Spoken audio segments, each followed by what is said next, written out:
Alhamdulillah, baik Bu Fan, sebagaimana pembicaraan kita kemarin, Insya Allah kita hari ini akan melakukan kegiatan observasi, ya. Baik, sebelum kita melakukan kegiatan nanti, saya observasi di kelas untuk melihat Bu Fani melaksanakan kegiatan pembelajaran. Maka sebelumnya saya akan melakukan kegiatan praobservasi. Tujuannya apa? Tujuannya saya hanya ingin melihat kesiapan. Jadi apa yang akan direncanakan nanti ketika Bu Fani mengajar di dalam kelas, ya. Gimana untuk hari ini pelajaran apa yang akan menjadi kegiatan observasi supervisi akademik ini? Baik Bu Wahyu, untuk hari ini insya Allah nanti saya ambil pelajaran matematika di kelas 1, di kelas saya sendiri, seperti itu Bu. Ya, untuk materinya tentang apa? Untuk materinya kebetulan anak-anak sudah sampai pada materi bilangan. Oh, bilangan. Baik. Kalau boleh tahu apa yang menjadi tujuan pembelajaran terkait dengan materi tadi, yaitu bilangan? Baik Bu Wahyu, untuk tujuan pembelajaran yang nanti akan dilaksanakan di kelas, saya mengambil 3 tujuan pembelajaran Bu. Yang pertama, siswa dapat memahami bilangan dan lambangnya dari bilangan 21 sampai 99 menggunakan nilai tempat dengan tepat. Kemudian yang kedua, siswa nantinya dapat membandingkan bilangan cacah sampai dengan merujuk pada nilai tempatnya. Kemudian yang ketiga, yang terakhir, siswa dapat menyusun bilangan cacah sampai dengan merujuk pada nilai tempat. Seperti itu. Baik, itu tujuan pembelajarannya ya, bukan ya. Untuk selanjutnya, area pengembangan yang seperti apa yang akan dilakukan pada pembelajaran hari ini? Baik Bu Wahyu, untuk area pengembangannya yang hendak dicapai pada kelas saya, nanti saya akan menggunakan media yang bervariasi. Saya nantinya menggunakan mulai dari gambar, kemudian ada video pembelajaran, kemudian layar proyektor juga, nanti juga ada gerakan untuk anak-anak. Kemudian yang kedua, area pengembangannya yaitu tentang meningkatkan keaktifan siswa dalam belajar dengan menggunakan metode yang bervariasi seperti diskusi. Nanti saya mengembangkan metode pembelajarannya tidak hanya ceramah, tapi nanti ada diskusi kelompok antar siswa seperti itu. Ya, sudah bagus ya. Nanti dalam pelaksanaannya mungkin Ibu bisa juga membantu siswa bagaimana untuk bisa berdiskusi dengan teman di kelompoknya dengan lebih baik. Kemudian strategi apa nih Bu yang akan digunakan dalam pembelajaran nanti? Baik Bu, terima kasih. Saya akan menjawab yang strategi yang dipersiapkan nantinya. Ada 3 poin Ibu nanti yang saya siapkan. Yang pertama yaitu pembelajaran berdiferensiasi. Jadi pembelajarannya nanti saya kelompokkan terkait dengan profil anak-anak yang ketiga ranah mulai dari yang visual, auditori sampai yang kinestetik. Nanti saya kelompokkan medianya berdasarkan profil murid tersebut. Tidak lupa juga nanti saya di prosesnya Bu, nanti saya juga menyesuaikan tentang ketercapaian anak-anak dalam memahami bilangan, seperti itu. Kemudian yang kedua, nanti yang saya siapkan media interaktifnya berupa video pembelajaran. Kemudian ada gambar juga nanti. Kemudian nanti ada lidi yang bisa saya bawa nanti dari rumah. Kemudian yang terakhir terkait penggunaan metode yang saya gunakan itu nanti insya Allah akan variatif Bu. Mulai dari yang biasa yaitu ceramah sampai yang ke tingkat yang agak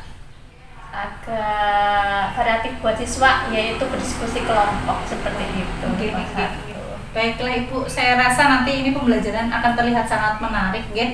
Jangan lupa juga nanti kita lihat kondisi emosi dan sosial murid juga seperti apa, juga itu perlu nanti diperhatikan oleh Bu Fani ke dalam kegiatan pembelajaran. Saya semakin tidak sabar bagaimana nanti kegiatan pembelajaran akan dilaksanakan ya. Terima kasih sebelumnya, semoga nanti berhasil ya. Amin. Baik, terima kasih Bu Fani. Assalamualaikum warahmatullahi wabarakatuh. Warahmatullahi wabarakatuh.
dua, apel. Mulai dari yang pertama kita. Oke, yang pertama kita hitung bareng-bareng.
13 kita tulis seperti ini. Jika ditulis nama bilangannya adalah 13. Selanjutnya ada gambar radio. Ada berapa radionya? Kita hitung bersama-sama ya. 1, 2, 3, 4, 5, 6, 7, 8, 9, 10, 11, 12, 13, 14, 15,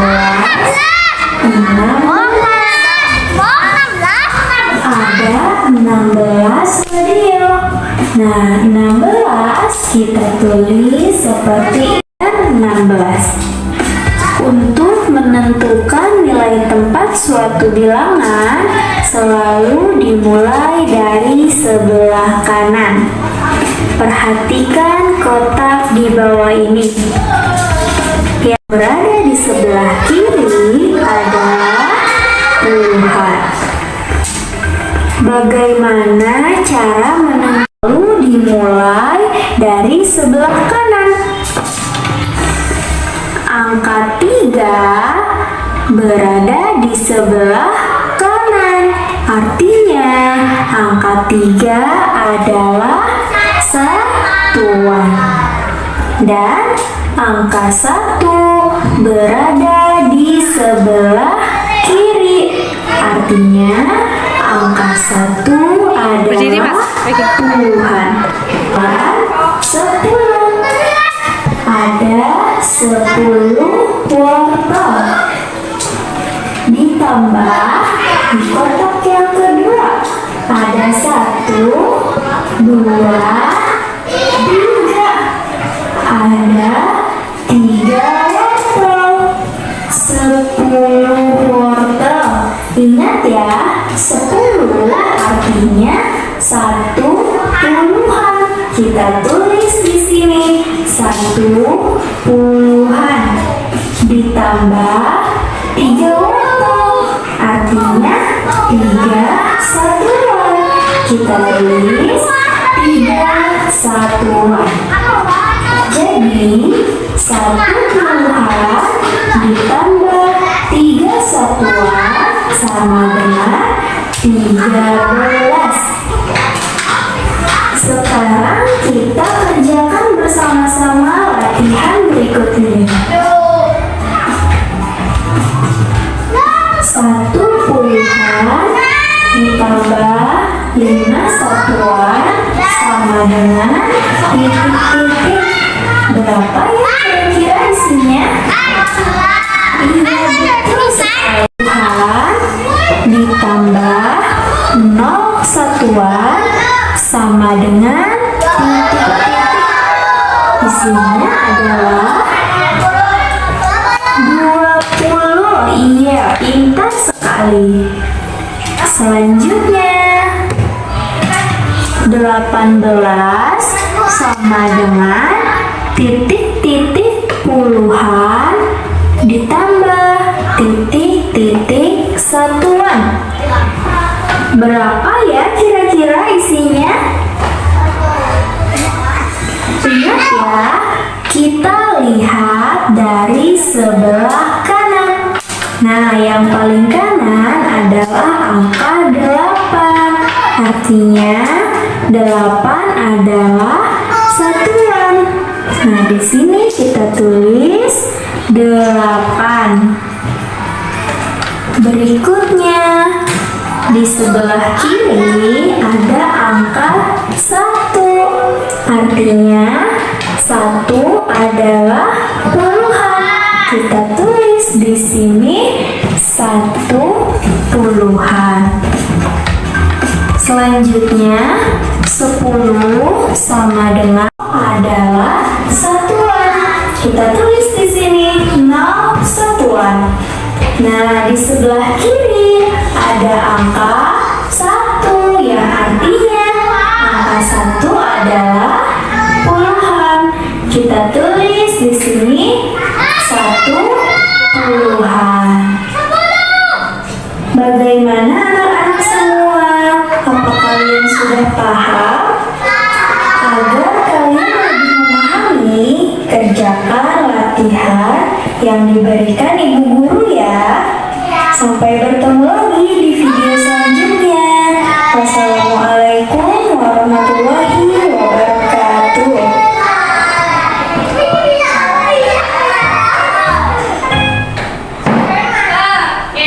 Bagaimana videonya?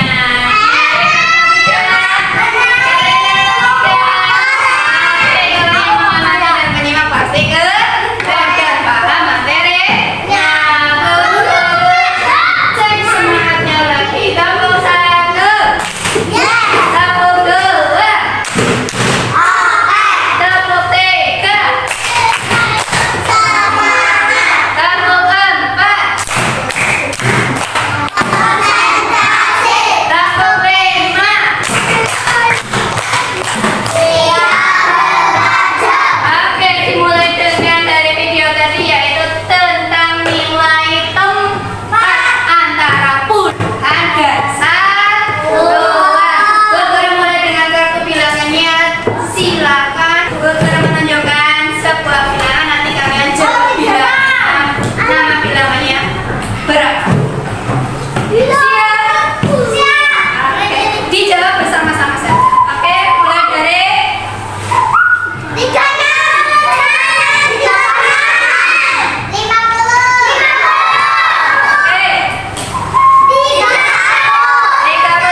ininya.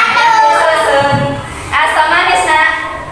Ya, 1, kemudian 2. Kemudian iya, mewakili puluhan. Berapa puluhannya? Puluhannya berapa? Ini. Nah, 21. Dipegang seperti ini, ya. Mudah, ya? Duduk dulu. Pertama kelompok matahari. Kelompok 2 adalah kelompok bulan. Kelompok 3 adalah kelompok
Gak apa-apa.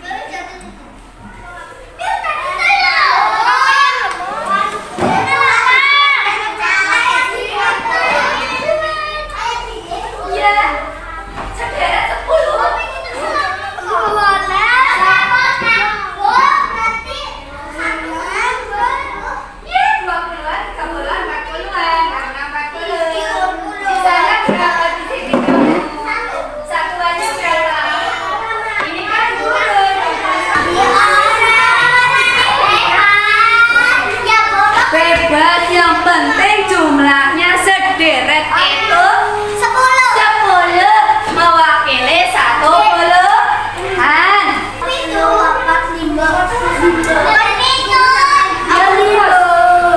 Kayak sepur.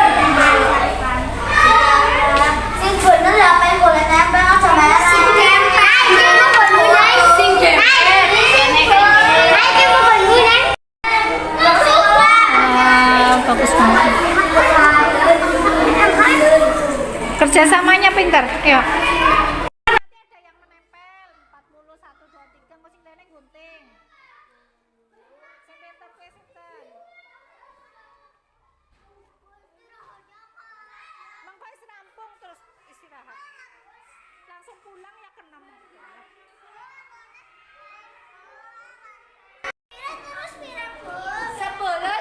Sepuluh loro.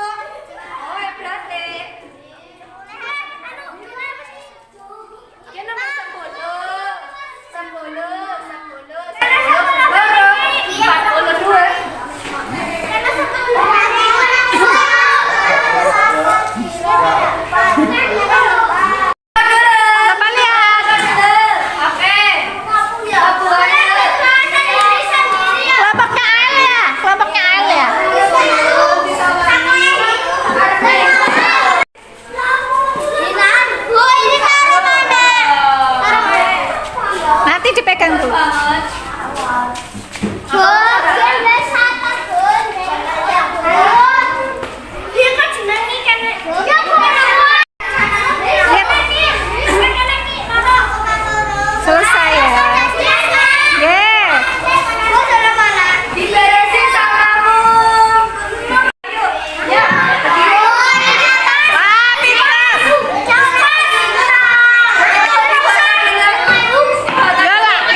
Oke, sekarang kelompok 2 jempol. Jempol kanan, jempol kiri, 2 jempol. Bagus.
Nggih, bukan gimana nih setelah kemarin kita melaksanakan dan nggih, kemarin saya sudah melakukan observasi setelah sebelumnya melakukan observasi, ada nggak sih yang ingin diceritakan dari pengalaman Bu Fani kemarin? Apa yang perasaannya bagaimana setelah melakukan pembelajaran kemarin? Terima kasih ya Bu. Saya mencoba menjawab terkait tentang pembelajaran yang saya lakukan kemarin di kelas.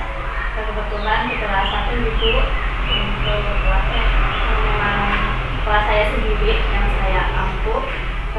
Kemarin perasaan saya sangat sangat antusias sekali Bu, karena dari pengalaman kemarin saya bisa mengetahui Bu, ternyata setiap pembelajaran itu, setiap apa yang kita lakukan atau kegiatan yang kita lakukan, ternyata itu harus direncanakan Bu.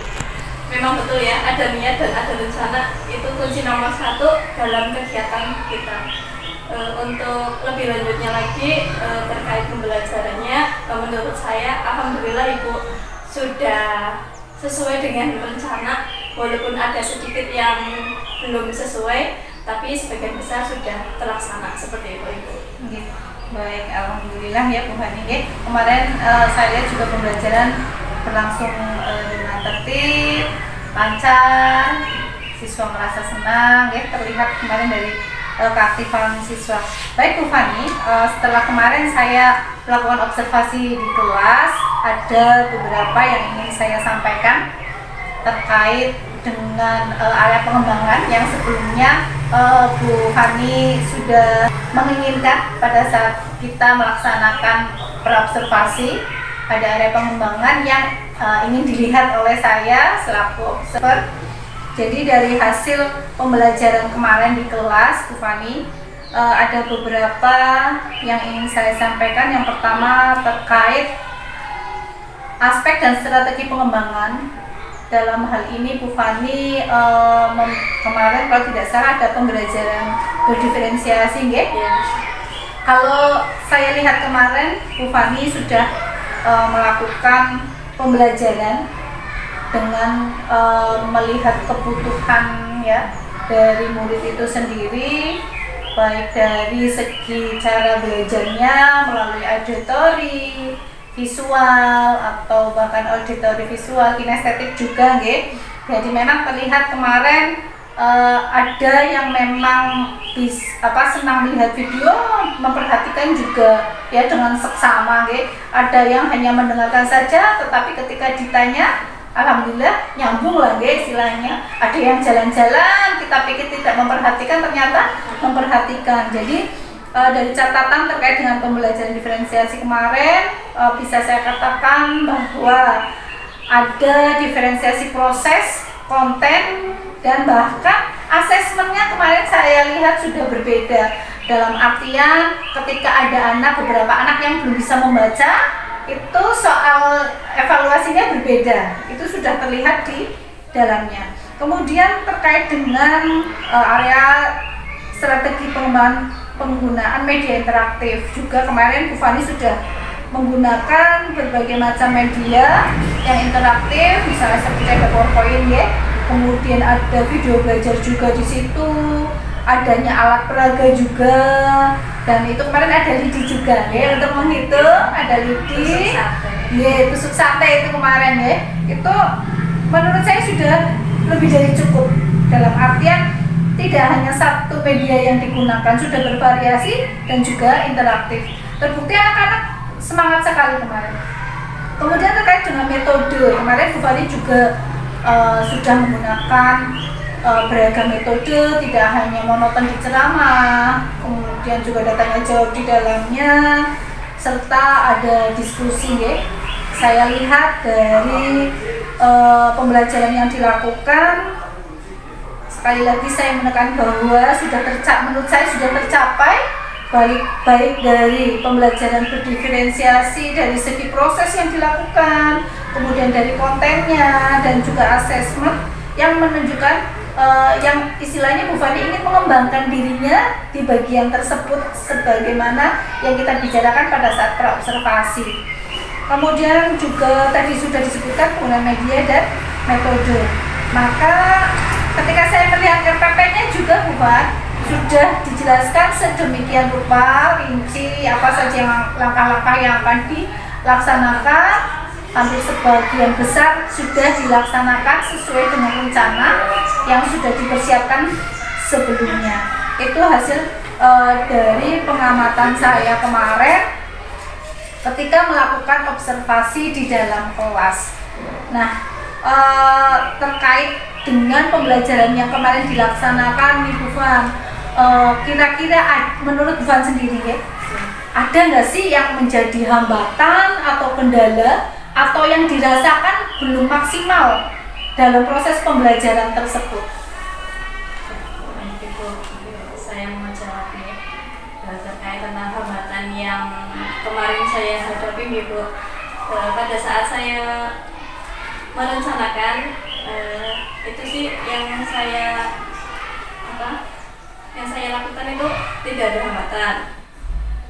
Di saat ide itu muncul, di saat ide untuk pembelajaran itu muncul, saya bisa langsung menuangkan dalam sebuah rencana pembelajaran. Ya, itu mengalir begitu saja ya Bu.